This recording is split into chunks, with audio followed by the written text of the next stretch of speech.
Hey ladies, how are y'all doing? I hope you're doing amazing. Got Mr. Clifford, the cowboy closer. We're just gonna do a quick video with you on a property that we are just starting a renovation on. So this is a property I've actually talked to y'all a little bit about in the past, but I want to actually let you see it firsthand. And Clifford teamed up with us on this one, and he's gonna come in and partner on it and help knock this sucker out. And the goal is to get it done pretty quickly. So the ARV on this property is roughly about $730,000, and we were able to go in there and pick it up for about $428,000. And by doing so, it gives us roughly about $70,000 to $80,000 in renovation budget, but we're going to actually do it for about $70K on this one. I know it's a little tight for a lot of people, but once you start building those relationships with contractors, you'll see how you can actually go out there and start getting some of these pricing down. And I'm going to show you a lot of areas where you can save in here as well. But yeah, so this house has an addition on it, and it's actually bigger than all the other houses in the neighborhood. And you can kind of look around out some of these other properties in this neighborhood, and you'll see they're all about 2,500 square foot. So just conservatively, we're not able to use that same price per square foot that they're getting on their houses, or that would make this house worth $850,000+. Well, we all know you can't sell an $850,000 house in areas where houses are selling for $500,000, $600,000, $650,000. Now, if you're twice as big as them, you can start pushing that $700,000, $730,000 and up, at least in this market right now. If we were selling it a year and a half ago, I'd be selling it for $770,000.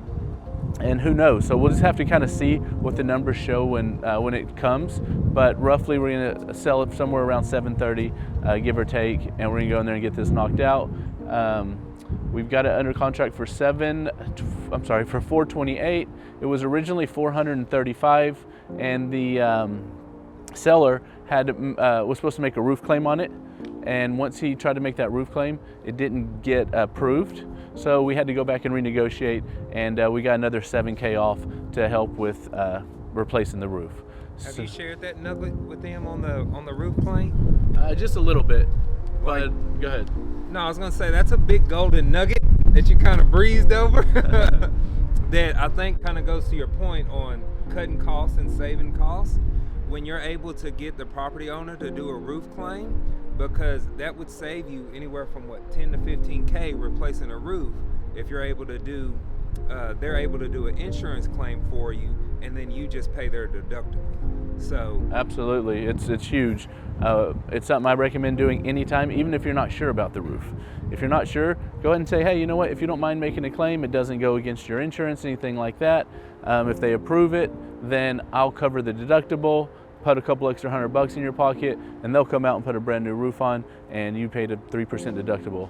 It's a win-win. What that allows you to do is raise your offer price because your rehab budget just came down a little bit. So your rehab budget would have been, like Clifford said, maybe another 10 grand or so for a roof, but by getting him to do a claim, then you're able to actually save that 10K and put that back in the seller's pocket. So yeah, great point. But yeah, let's do a quick walkthrough and we'll show you what we're working on. We got some contractors working, so bear with us on the noise. Real time. So as soon as you walk in, this is actually the office. It used to come out to like way right here, and it was just a very narrow space. And so we knocked this back a good 3 feet just to give you more room and kind of more of that grand entrance when you're walking into the house.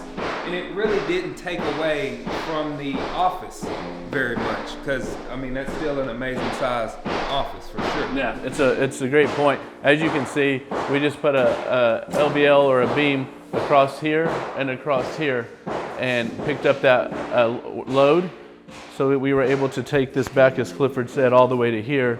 And again, when you walk in, now you see your full living room. You actually see in and you don't see kind of a tight little space. So it was a quick, easy fix. Took the guys a day, half a day, and some lumber, and well worth opening this up. We can kind of walk through here to our living room. As we get in the living room, not a whole lot to show. We'll take out the ceiling fan. You don't need a ceiling fan in your living room, in my opinion. You want to make it look as big and open as possible. One thing that we did is there were these huge little cabinets that were over there that were just big and blocky and clunky that took up a lot of room.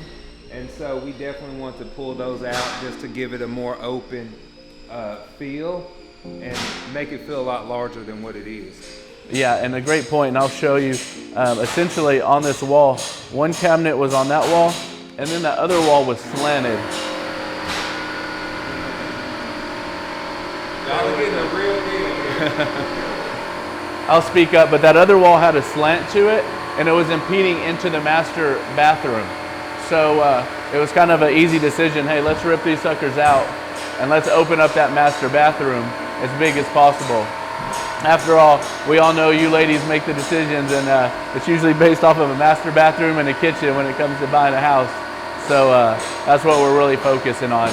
But again, just very quick and inexpensive in here, not doing a whole lot other than some flooring, sheetrock, and lighting and whatnot. Let's walk down here to the master.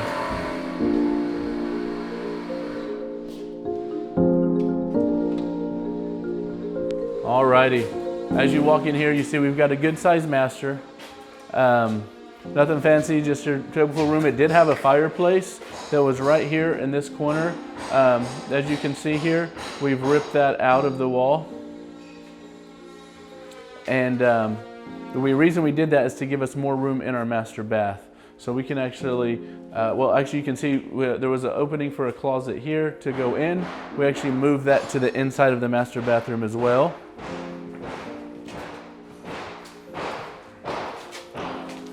And once again, when you walk in here, this is where we move that fireplace. And tell them, Clifford, what we did here. So now moving that fireplace gives us a lot of extra room, and so we'll make this into a toilet room.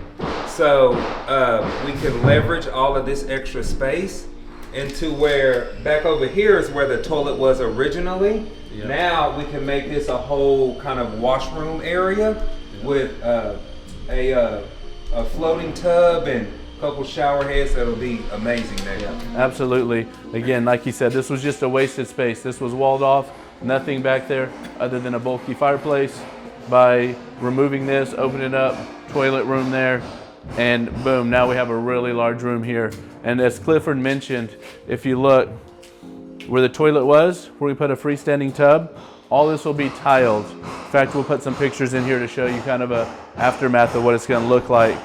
But this will all be tiled with a tub here and 2 shower heads here, all nice big walk-in, kind of a wet room as Clifford mentioned. It's really gonna go a long ways, and it didn't do much. We didn't have to move plumbing here because you need it for your tub. We already have plumbing here because it just had a typical bathtub, literally with old tile, looked really bad. Definitely not something you're selling in the houses in the 700s. So again, we spent a little bit more money in this room, but it's gonna be well worth it. And I'll right here, yeah, show them where. Yeah, so you can actually see the stripping on the floor. This is where the vanity used to be. It would come in at an angle and turn, and you had your vanity here. And it's because they had those shelving in the living room that we were talking about. So by pushing this wall back, you can see these new studs right here. All we did is pushed this wall back just through that little triangle right there. And what that did is it now allows us to put a full 6-foot double vanity in here. And instead of having a vanity that's all the way out here in this tight closet, you actually have a big, nice open area. I mean, you can see, look at the spread on that. That's crazy. You literally had this when you were walking in originally. Now I can't even touch it. Simple little fix, but goes a long ways. Nice master closet. We'll do over here, big walk-in. We'll do some cool shelves and clean it up with white oak and make it look really good. Going to the kitchen? Yeah, let's do that. Kitchen here, everybody's favorite part to update. But we're actually not doing anything too crazy on it. As you can see, these cabinets are actually in pretty good shape. So we're gonna come in and paint them a real nice, maybe like a dark blue or something like that. Put new cabinet tops on there or countertops. And then the stainless steel, like the appliances, we might be able to clean these up and reuse these. But again, nothing too crazy. We're staying on time and on budget. And so not going anything crazy. Yep, absolutely. This house style isn't one that you have to go and start knocking out walls and blow it open. It's just more of a traditional style house versus your more farmhouse house or whatnot. So we're gonna save some money in here, but don't get me wrong, it's gonna be very sharp. New tile backsplash, as he mentioned, nice countertops that are marbly look and just go a long way. So it'll be good when it turns out. I think one thing to note that I don't think we pointed out was this house had massive foundation issues when we got it. And if you can even see some of the cracks and stuff all through the walls, especially up here, then we had to come in first and get all that foundation straightened out. Yeah, this is a great place to give you some reference. As you can see on this wall, on the ceiling going across, there's some serious foundation. A lot of people walk in the door and say, oh no. I walk in the door and I say, oh yes, that's an opportunity. It's a problem that needs to be solved. I treat foundation like I treat anything else in a project. I just got to hire a contractor and get it fixed, and then it's done. When I do sell this house, it'll come with a foundation report, an engineering report, and a lifetime warranty that the new seller gets. So to be honest, houses in North Texas move anyways. So I'd rather have a lifetime warranty on a house that I was buying versus one that doesn't come with one. So, but yes, it did have some really big foundation issues, and that's what one of the main reasons that this seller sold it to for cash, because you couldn't get this approved if you tried to sell it on the market. No bank is going to lend on a house that's just all this kind of foundation and problem after problem, or for us, opportunity after opportunity.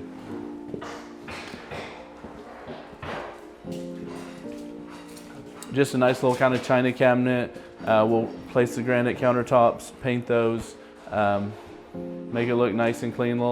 Cute little coffee bar, whatever you want to do. This used to be a bedroom, but now it was made into a dining room. It's a really nice, big size dining room. We'll change out this fixture. It's a little dated, and paint the walls. We're not doing anything crazy here. Also, the garage used to actually start here. When they did the addition, they converted this garage and they put a new garage at the back end of it. So you can see we actually raised the floor height here with this plywood in order to get it all up so that we can make this feel all the same. They working? They are in here working, so it's going to be loud. Yeah, we'll make this quick, but as you come through here, you've got a nice pool outside and a little entrance here. This is gonna be a cool mud room. Put some little cabinets with like little backpack hooks, and just a nice little mud room, clean when you come in. Tile, nothing fancy, but it'll just give you that nice little pop. And then the laundry room's on the other side of this. Again, this used to be garage, so you'll see the flooring's a little different off. But your laundry room, mud room, not really a big deal. And then your entrance to your garage is right out that door there. So this is, again, nothing really crazy in here other than some paint, sheetrock, some cabinetry, and just cleaning it up. We are moving, having to replace this door. It needed some work. Right behind you, you'll see just a little powder bath. Same scenario. I'll probably actually, excuse me, even keep that vanity and just simply tile it and be in and out. And it'll be nice coming in from the pool. So now you have a washroom right there, the mud room, so you're not tracking all in the house soaking wet. Be real nice.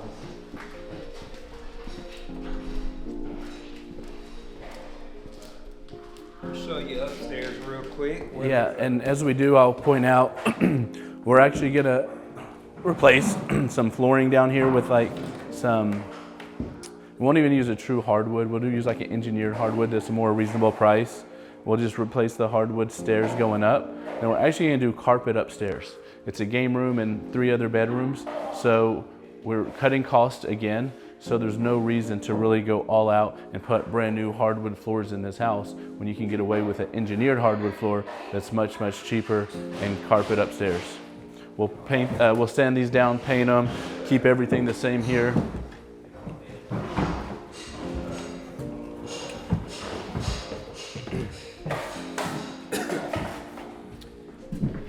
excited. I love this little area. So this is a massive game room area here.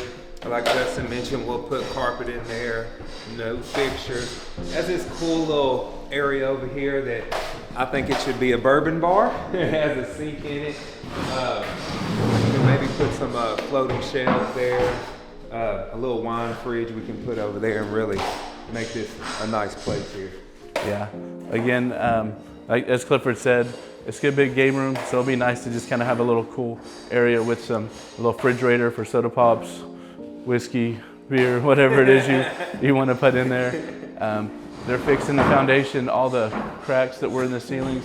They're patching it with new sheetrock and floating it out right now just to clean it up. Now that the foundation's fixed, you can go in there and start fixing the sheetrock. If we step right through here,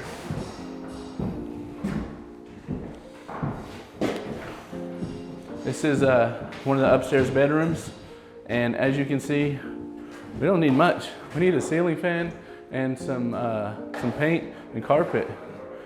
We're really not doing a whole lot here. We'll paint the doors white, refurbish these nice solid doors, and save money here. And we actually have a Jack and Jill bathroom.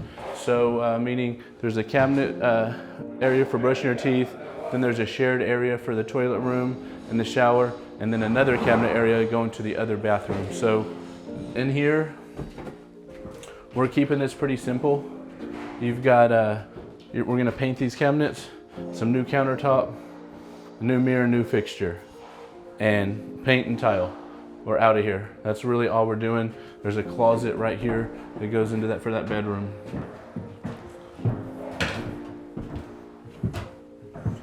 And then if you'll come back here with us, we'll actually show you this as well.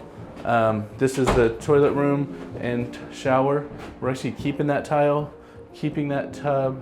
We'll clean it up, make it look nice, get some bleach on it, and change the tile out here. You see your new toilet will go right here in this area, and we're in and out. Paint. Don't go over budget. Don't do anything that doesn't need to be done. Yeah, exact same scenario here. Keep the cabinetry for this side, sink, mirror, fixture. There's another closet for that person there, and this is your other bedroom. So again, nice little Jack and Jill, very efficient. But ladies, other than this, we're gonna put a ceiling fan in and paint, and we got a little window to replace over here. Clifford got a little mad the other day and broke the window out. Yelling at a contractor or something, I guess. Yeah. But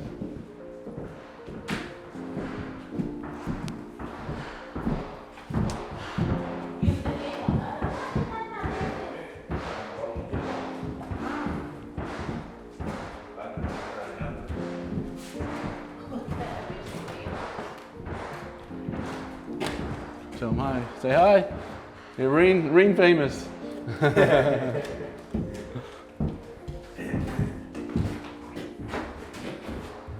Alrighty, ceiling fan.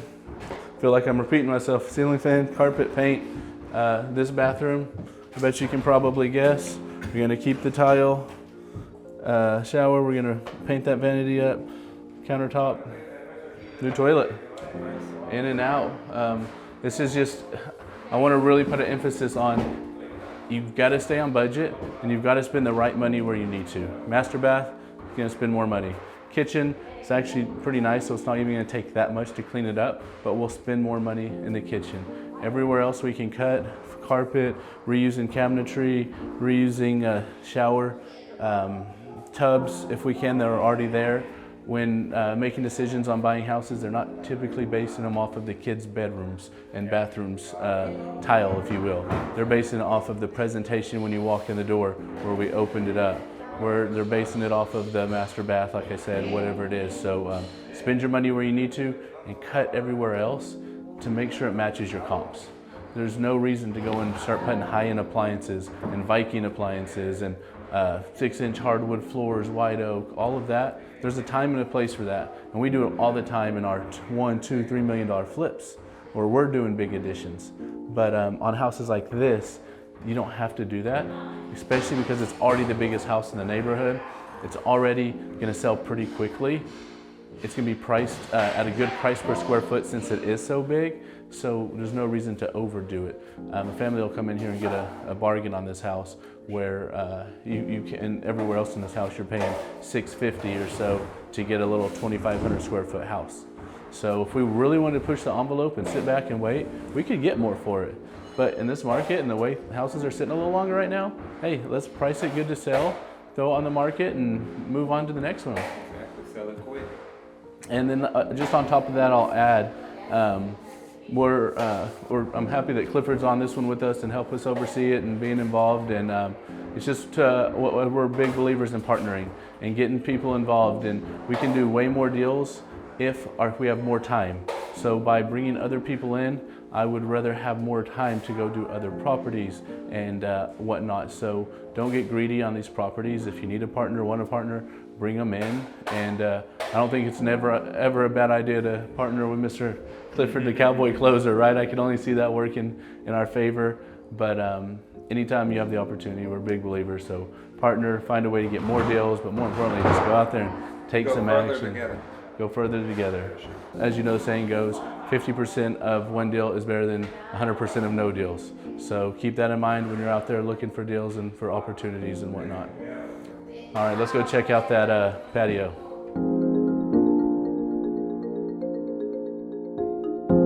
As you can see, this has a nice little balcony that was added prior to us getting it, and it's a little dated. It's got some sun beat on it and worn. All we're gonna do is sand it a little bit, put some new stain on it, and clean it up and get it looking good. There's no reason to go rip it down and do a whole lot of things. All you really need to do is just refurbish it. If this patio wasn't here, the house wouldn't sell for any more or any less. But since it is here, I'm just gonna give it a little extra spruce. And as you can see here, it's got a beautiful pool. What do you think this balcony is going to give some moms a heart attack when their teenagers are jumping off of it? Yeah, I know Kelton and I and Tanner would have had a good time with this when we were younger. But nice, beautiful yard, nice pool. Need to have a conversation with my pool guy. Could use some cleaning here. But other than that, there's not a whole lot you need to do. Just get it ready to sell. Get the sucker on the market. Not gonna overdo it, keep it simple. So as I mentioned, there's all new windows in here as well. No reason to do that. I actually will point out also, as you can see, there's actually a little busier of a road behind us. It's a 4-lane road, or actually 6 it looks like. And it's not too crazy right now, but during rush hours and stuff, it gets a little busier. And from up here, it's a little bit louder, but when you're down there, you don't hear it. And it has a nice little partitioning wall there that breaks up the noise when you're down there. However, if I was selling a $1, $2, $3 million house right here, I'd be more concerned with it being off of a busier road. But again, since I'm doing it at more of a bargain price, since it is the biggest house, I have the luxury of not having too much concern with that road being out there behind us. But just keep that in mind when you're really trying to push the envelope and you're one of the biggest houses in the area and you have something like that behind you, you can get sideways if you go in there and run an ARV and come up with $850K and you're trying to sell it at all the other price per square foot. So just keep in mind, be familiar with your neighborhoods, what's going on around you, and if you have questions, we got some amazing coaches and people who are more than happy to have these conversations and walk you through it and give you some insight. So rather you ask than make a mistake and learn the hard way. So anything else, brother? No, that was it. I think that it's important that we show them more of what we're doing and numbers, and I know we're gonna, or at least my goal is definitely give them more content like this, from flips to wholesales to wraps, and just showing those deals and walking those deals. So I'm excited to be sharing this with y'all. Absolutely. So yep, I agree. We'll keep it coming. We'll get some new photos and maybe even a walkthrough video or something like that when it's complete, so you can see what the finished product is, and we can go from there. But thank you so much for your time, and as always, be brave and dream big.